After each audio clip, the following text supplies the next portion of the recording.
एक गांव था जहां के हर निवासी किसान था। इस गांव में एक मेहनती किसान रामू था। रामू का जीवन खेती पर निर्भर था।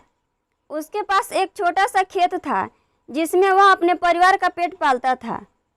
रामू का जीवन संघर्षों से भरा हुआ था, लेकिन उसने कभी हार नहीं मानी। रामू के पास एक पुराना बैल था जिसका नाम मोती था।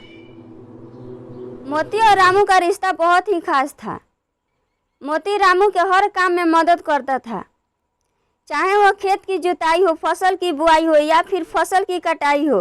मोती हमेशा रामू के साथ खड़ा रहता था।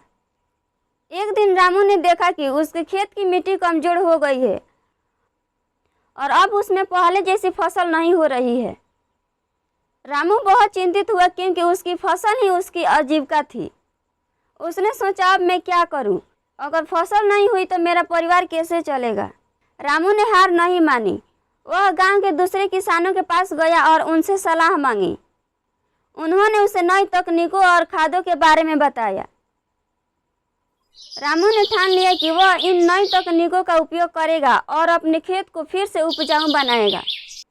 रामू ने मेहनत से अपने खेतों का तैयार किया। उसने नई खाद और बीजों का उपयोग किया। मोती ने भी पूरी मेहनत से उसका साथ दिया। दोनों ने दिन रात मेहनत की। धीरे धीरे रामू के खेत में फिर से हरियाली छाने लगी, फसलें लहलहाने लगी। रामू की मेहनत रंग लाई और उसकी फसल अच्छी होने लगी।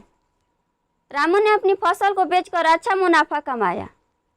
उसने अपनी बचत से मोती के लिए अच्छा चारा खरीदा और अपने परिवार के लिए कपड़े और घर के लिए जरूरी सामान खरीदा। रामू का परिवार बहुत खुश था। सब ने मिलकर मेहनत का जश्न मनाया। गांव के दूसरे किसानों ने भी रामू से प्रेरणा ली और नई तकनीकों का उपयोग करना शुरू किया। धीरे धीरे गांव की स्थिति भी सुधरने लगी।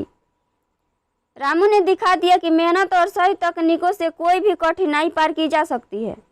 रामू की कहानी हर उस व्यक्ति के लिए प्रेरणा है जो मुश्किलों से घबराता है।